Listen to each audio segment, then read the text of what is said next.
Okay, so I suppose I have a philosophical question regarding this. Barry, your study where you already probably or you've submitted for publication, which is comparing cases with the manual method versus the TrueAllele method. Yes. These were real cases as well. They were adjudicated cases. There was one. Right. So you've already been doing in your lab is taking cases and doing a joint comparison Yes. between TrueAllele, etc. And what you're asking here is to do a similar thing. The only difference being is that these are not adjudicated cases as such, right?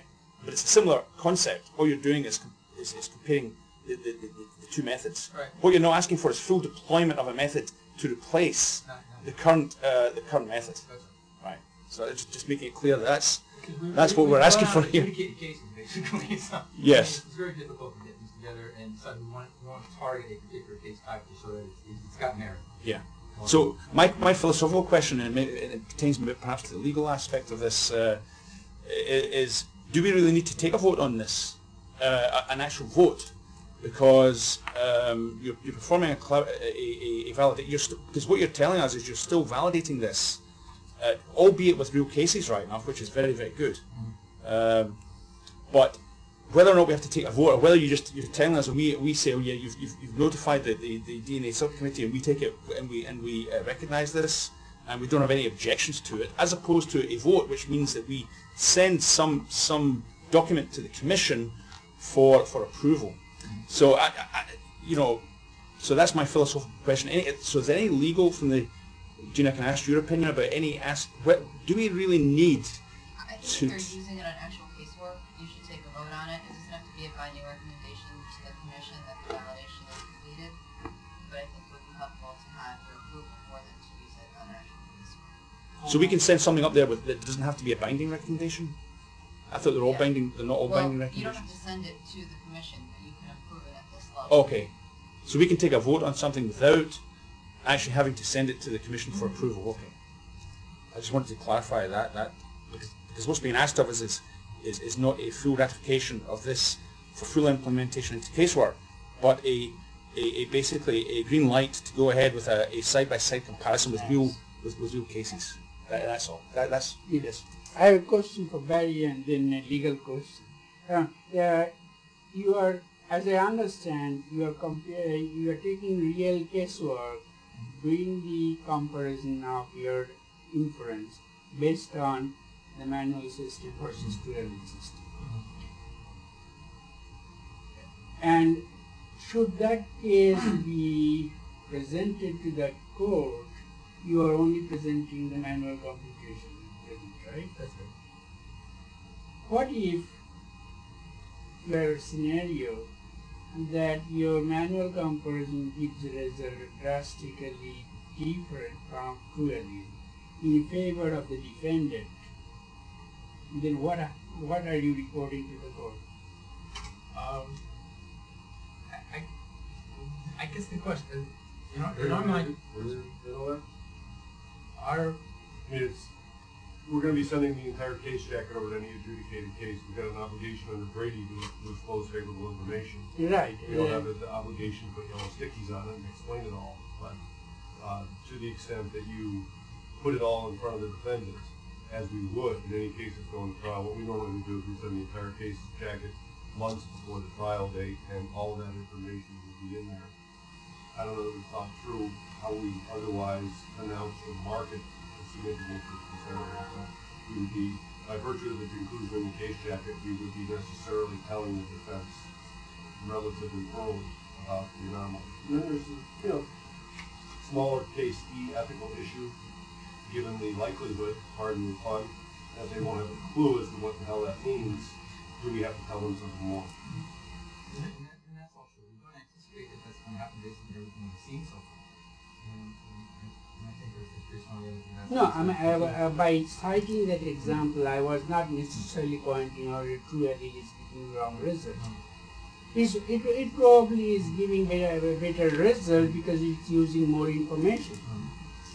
But my question, the legal question was, here is a situation where if and when TrueAllele becomes the norm of the field, then you would be able to adjudicate more cases more faithfully. But otherwise, you might be presenting some wrong information to the court. Right, but but we also might be presenting some right information. Yeah, the other way around also might Legally, happen. morally, and scientifically, Yeah. I think you have to give them the data. Mm-hmm. I mean, if it's contrary to what the manual is, I mean, I think that's the question. Typically, this is going to only implicate the perpetrator more strongly than our manual would do. So in a sense, as in our subcommittee, as of now we are not ready to approve presentation of TrueAllele to the court. But this this exercise may continue for further validation. And in that process, we have noted that in some cases, the TrueAllele result may be available for the experts in a legal case. Yeah. Right? I think that comes with the territory, and I think the New York State Police have recognised that just to point your answers that it's the good, the bad, and the ugly. You get what you get. And so if you do this, then if it comes out disadvantageous to the prosecution case, then that information will be available. Right. I think. Yeah. So Barry, the class that this is going to be addressed to, the class of, you say class of crimes, property crimes, but is it correct to say property crimes that involve two-person mixtures only? I don't see any reason for it.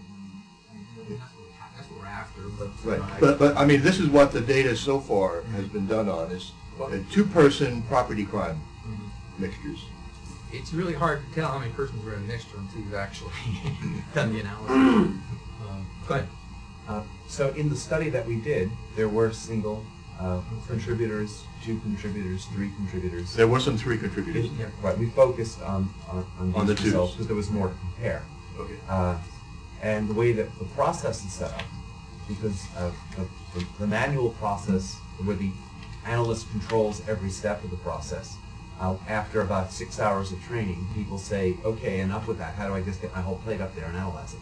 Particularly for a property crime, where there's no suspect, there's nothing going on. Right. And so for a volume crime process of the type that some labs have, you see a lot of volume crime run. A typical way you'd run this is you'd say, bring in one 96 well plates worth of data, and on each well, on each amplification that was there, please set up requests, that third column that you saw, to solve every one of these as a 1 unknown and as a 2 unknown. If the data indicate it, you can also simultaneously in the parallel processors solve as a 3 unknown. And solve everything. And now come back and say what was informative. And so if you think of the task of the property crime analyst, who often valiantly struggles for days to come up with a result, and then there's really nothing there, it's helpful to even have some sort of prioritization as to which samples might be more informative than others and where they can focus their attention. So the way the process would work is Dr. Dusman's process would choose, let's do 1 unknown and 2 unknown in batch, maybe 3 unknown, see what it comes back to, and then have those results. With Bayesian methods of preserving information from evidence, you can't get more than what's there. So if there are 2 contributors and you assume 1, you typically get a much lower log likelihood ratio, say in a minor contributor. And so you're just looking at the spectrum of what might arise, especially with property crime, which is often more intelligence information. So is the concept then basically to do the study, and then you can report back to the subcommittee with the data generated as a result of the study by the next time? Okay. Not next time. Yes, could you identify yourself, please? Martha Bachelor, Manhattan VA. if I'm a prosecutor and I get a big folder from the state police that has a weak association with the defendant under traditional means, and a high association with the true allele, and that's in my folder, I'm going to ask Barry's analyst about the true allele statistics in my court case. And I don't know how you're going to be able, you should just be aware that I certainly would ask about it in court, and I think any prosecutor is going to ask about those court results, ask about it in court, and get it admitted in court. Right. Sure. And what we've seen in cases that I've been testifying in like that, learning how to do this where there are multiple match statistics and so on, is that there are several results that might be, typically we get an inclusion result, if there's any score at all, about 10,000. That's the likelihood ratio we can see. There are other methods that can be done, and then the computer typically is about 6 zeros more. So it'd be more like 100 billion, 10 billion, something like that. And what happens then is the prosecutor has a choice. We've been contacted by prosecutors, and the question is, how would you present that? And what ends up happening is that each expert testifies according to the method that was used. Inclusion, or CPI, is explained the way inclusion is explained. And then using the quantitative data is explained as how that method was done. The differences between the methods are described. And then the jury looks at the different methods and evaluates. Exactly, but that's what I just want to make sure everybody realizes, is that the true allele will be coming into court. Certainly if I had the case, I'd be bringing it out, as well as the other methods, but it would be that evidence would come in. Actually, this is a very complicated and touchy problem. And just we heard the comparison of different statistics, and in your case folder you will have all that. But I think education is urgent need on this subject, because even from experts we are seeing the comparison of CPI, combined exclusion probability, LCR, deconvoluted versus convoluted, and not deconvoluted likelihood ratio. These are answers to different questions, and hence, if correctly computed, would give you different answers. They are comparison of apples and oranges. Defense experts, defense lawyers, prosecutors, as well as prosecution experts have to be educated as to what these differences are. Otherwise, we'll continue with this DNA war for eternity. These are different questions with different set of information. As a consequence, the answers are different. And I don't think a new tool by itself will resolve this problem. I think we need education to understand this volume of data that will be generated from these comparison experiments. Are you proposing that we start such education now for prosecutors on the newer methods? Certainly, today, if not yesterday. Are you free this afternoon? Okay, I'm here. I think we need to try and wrap this up somehow. So we could have a motion that would approve, in accordance with New York State Police's wishes, a approval for a side-by-side comparison of the TrueAllele versus the manual method for limited case types, with a view that to returning to this committee and producing the data prior to them seeking full implementation, if that's what they desire, for the method in all cases. So I just jotted something down for speed here, that the committee approves, as a potential motion, the committee approves the proposed validation studies of TrueAllele by the New York State Police, in which selected casework classes, that is property crime, which selected casework mixtures for property crimes will be processed jointly with the standard methods as well as with the TrueAllele, and the data generated for both methods will become part of the case file.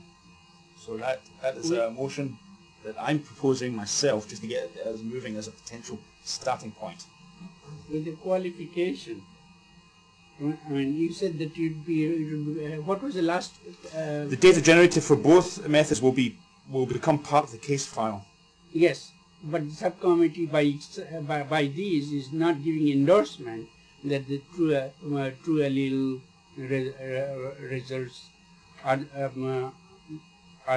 properly validated. Doesn't say anything about that. Yeah, it doesn't say anything about it, right? Now, It's double negative. We're not inferring that we're proving anything. Suppose the prosecutor decides to present the TrueAllele, since it's in the case folder, presents that as in court, and the analyst or expert says that it has subcommittee's approval. We're saying we're proving the testing. Yes. That's all. That's the key word. We're not endorsing. We're not saying we're endorsing at this moment the numbers or anything else. We're saying we're endorsing the study, and it will become part of the case file, and it will be open season for prosecutors or defence. In New York State police take that risk when they do this, and they have to inform their own prosecutors and stakeholders. This is not, this is not a binding endorsement. Or this is not. We just approve the proposed validation studies. Yeah, but I think it's there. Pretty direct. I don't have any problem with it. Shall I repeat it again? Or No, I thought it was pretty clear. Yeah, I think it's fine. any further discussion then on it? Fine. Okay. So. Second motion. Oh, sorry. Yes. Second motion. Any further discussion on it? So all those in favour of that motion say aye. Aye. Aye. Okay. Unanimous approval. Thank you very much.